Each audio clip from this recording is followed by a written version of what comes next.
यापेक्षा सोपी ट्रिक्स या जगात नाही. बघा ही ट्रिक्स तुम्हाला आवडली का नक्की सांगा. तर पहा काय म्हटलंय, एका वर्गातील मुले व मुली यांचे गुणोत्तर 7:5 आहे. जर वर्गात एकूण 75 मुली आहेत तर त्या वर्गात विद्यार्थ्यांची एकूण संख्या किती. लक्षात घ्या मित्रांनो, 7:5 आहे. मुले व मुली, मुले व मुली. आता मुलींची संख्या किती आहे रे, 75 आहे. मुलींची संख्या 75 आहे.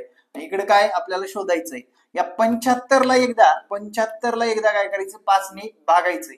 5 एक 5, 5 5 25, 5 एक 5, 5 5 25, 15 आलं. आता हे 15 सत्ती पाचदर्शी 105 प्लस 75 करायचे. त्या वर्गामध्ये 180 मुली आहेत आणि योग्य उत्तर आहे मित्रांनो क नंबर. क नंबर इज करेक्ट आन्सर. क नंबर इज करेक्ट आन्सर. एकूण विद्यार्थी संख्या विचारले तरी 180 आहे. लक्षात आलं. धन्यवाद.